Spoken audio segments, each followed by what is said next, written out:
A veces hay citas a ciegas que no son lo que esperabas. Pero con las letras no podés equivocarte.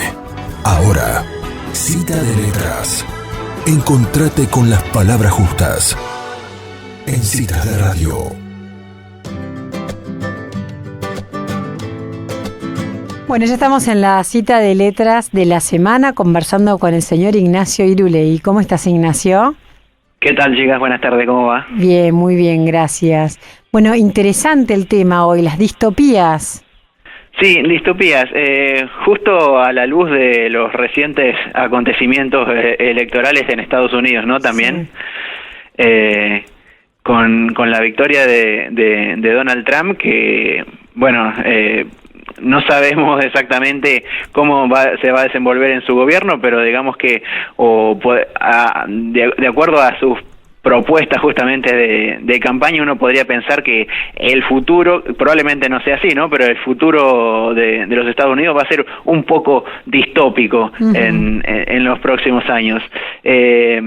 Y bueno, justamente las distopías, ¿no? Que son un género literario, aunque vamos a ver más adelante, no nacen específicamente como literatura, pero pueden ser consideradas, digamos, un subgénero dentro de lo que es la ciencia ficción, o más particularmente la ficción especulativa, ¿no? De la ficción que imagina cosas que pudieran suceder o que pudieron haber sucedido, ¿cierto? Las distopías entonces son imaginarios o imaginaciones de sociedades que son consideradas indeseables o en algún punto también aterradoras, ¿cierto? ¿Sería lo contrario a la utopía? Exactamente, a eso íbamos justamente ahora, porque el concepto de distopía nace en realidad de la filosofía, ¿sí? Es decir, fue propuesto por primera vez por un filósofo inglés, se llama Tomás John Moro. Stuart Mill. Ah, no, pensé que había sido Moro, el de las utopías. Utopía, sí, Tomás Moro. Ah, sí. Está bien. Stuart Mill lo que propuso fue la idea de distopía, justamente en oposición a la utopía. Sí. Perfecto. Stuart Mill, en uno de sus discursos parlamentarios, utilizó el término distopía, que viene del griego de negación, ¿cierto? Negación de la utopía, que la utopía sería ese espacio o esa sociedad perfecta, ¿cierto? O aproximada a la perfección, una sociedad ideal, que sí, justamente el que inventó el término o acuñó el término fue Tomás Moro, en el libro que se llama Utopía, donde justamente describe cómo sería una posible sociedad perfecta o ideal. Entonces la distopía nace como una visión negativa de la utopía, como su contraparte, ¿cierto? Y bueno, pese a que nace, digamos, con esta especie de voluntad sociológica, la idea misma de la distopía se transfundió después hacia la literatura, ¿no? Claro.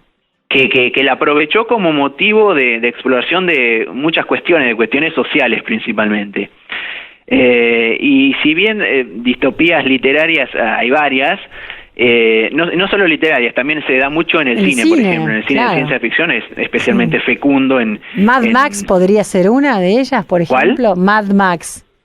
Mad Max, sí, Mad Max es más una película de cine post-apocalíptico, ¿cierto? Podríamos pensar en cine, a ver ahora, que me salga alguna. Bueno, por ejemplo, V de Vendetta, ¿sí? O V de Venganza, que está basada en un cómic de Alan Moore. Eso presenta, por ejemplo, una sociedad absolutamente distópica que se aproxima, digamos, a una de los ejemplos que vamos a ver, que es 1948, de George Orwell. Ah, sí, sí. Bueno, decíamos que aunque distopías hay varias, hay dos que se han destacado, digamos, dentro del ámbito de la literatura. Una es 1984 de Orwell y la otra es Un Mundo Feliz de Aldous Huxley. Sí, dos novelas famosísimas y que han, digamos, sentado, por así decir, un poco las bases de lo que es la distopía en la literatura. Bueno, vamos a empezar por Un Mundo Feliz, ¿sí? Que se publicó, es la primera de las que se publicó, de las dos, ¿no? En 1932.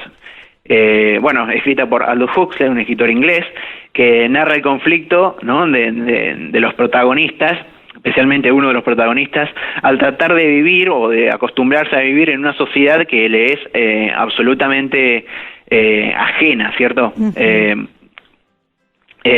Porque bueno, Huxley narra, o describe, mejor dicho, en Un Mundo Feliz, una sociedad, no un pueblo absolutamente tecnificado, es decir, dominado por la técnica, por la tecnología, que está basado además basada la sociedad en un estricto sistema de castas, ¿sí?, de diferenciación o de estratos sociales que además se determinan biológicamente, ¿sí? Uh-huh. Porque los humanos ya no nacen, sino que son producidos mediante tecnologías reproductivas. Uh-huh. Entonces la sociedad de Un Mundo Feliz es, uno podría decir, ¿no?, casi perfecta en realidad, porque pero desde un punto de vista exclusivamente racional, ¿sí?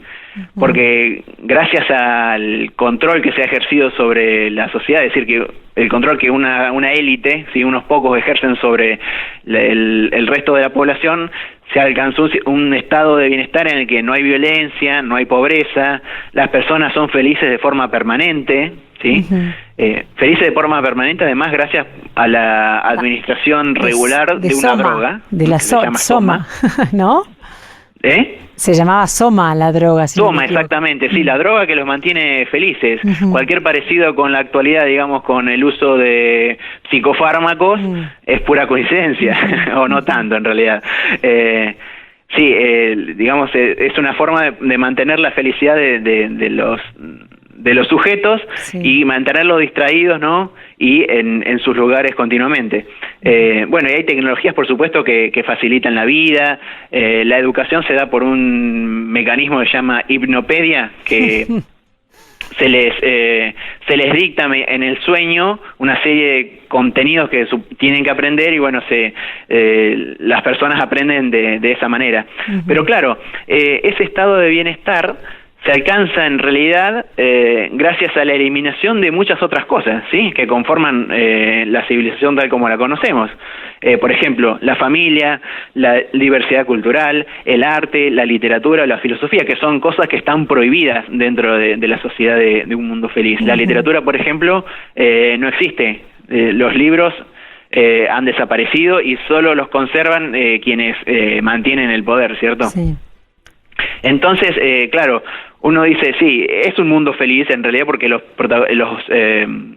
personas no tienen ningún tipo de problema, viven sus vidas sin complicaciones, pero claro, el título es en realidad que podría remitir en realidad a una utopía, es un guiño irónico, ¿no? Claro, de Huxley a esa visión, ¿sí? A esa visión absolutamente tecnocrática y racional del mundo, uh-huh, que es un poco también a veces la visión de la ciencia moderna, ¿cierto? Uh-huh. Es un libro muy interesante para leer quien no lo leyó, sí. Sí, sumamente interesante. Uh-huh. Está muy bien escrito, primero, porque Huxley escribía muy bien, y todas las posibilidades, digamos, imaginativas que Huxley expresa ahí, que en su momento eran ciencia ficción, total, ¿cierto? Sí. Hoy en día ya no sé si lo leemos tanto como ciencia ficción, sino como una novela más realista en realidad, ¿sí?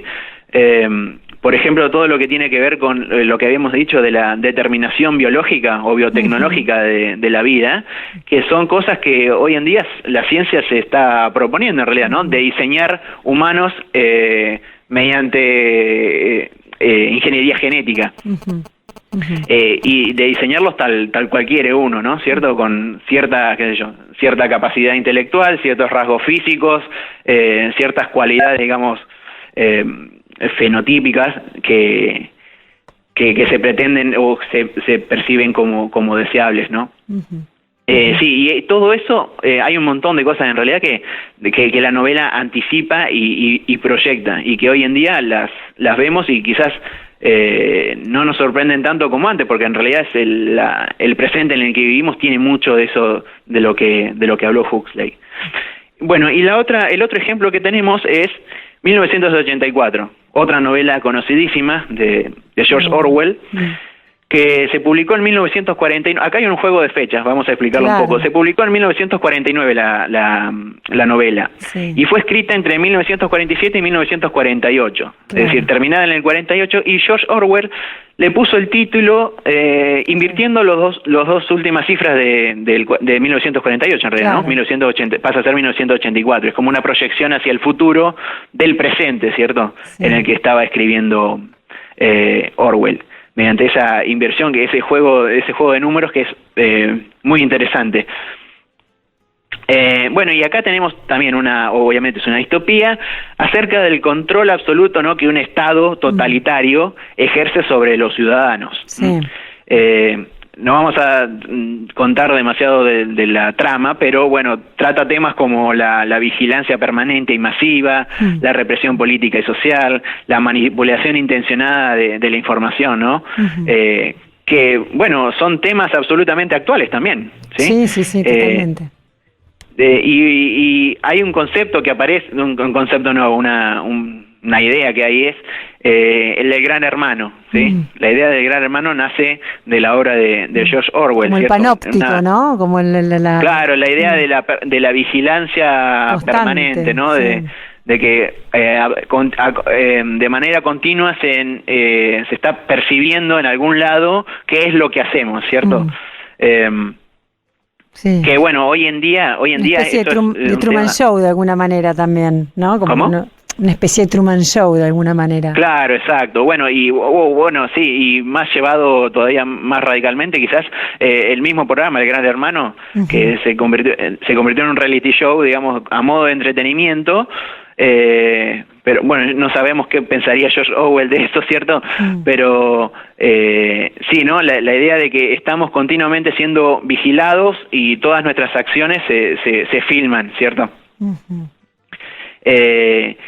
Bueno, y como dijimos también, el tema de la manipulación de la información, ¿no? Y con las redes sociales e internet, que es también una cuestión constante y que vemos a cada momento, ¿cierto? Que se producen ciertas informaciones, hay contrainformaciones que las niegan y que vuelven a ser negadas, etcétera, digamos. Entonces, ambas novelas, tanto la de Huxley como la de Orwell, en realidad son novelas sobre el control de las voluntades, ¿no? De las voluntades de los sujetos, en beneficio, por supuesto, de ciertas minorías que están, como dijimos, en el poder. Lo que pasa que, claro, lo que difieren son en los métodos. 1984 es una novela sobre el totalitarismo, digamos, y la represión más pura y dura, y Un Mundo Feliz, digamos que oculta el control mediante la postulación de una sociedad en la que no existen los problemas, ¿cierto? Y no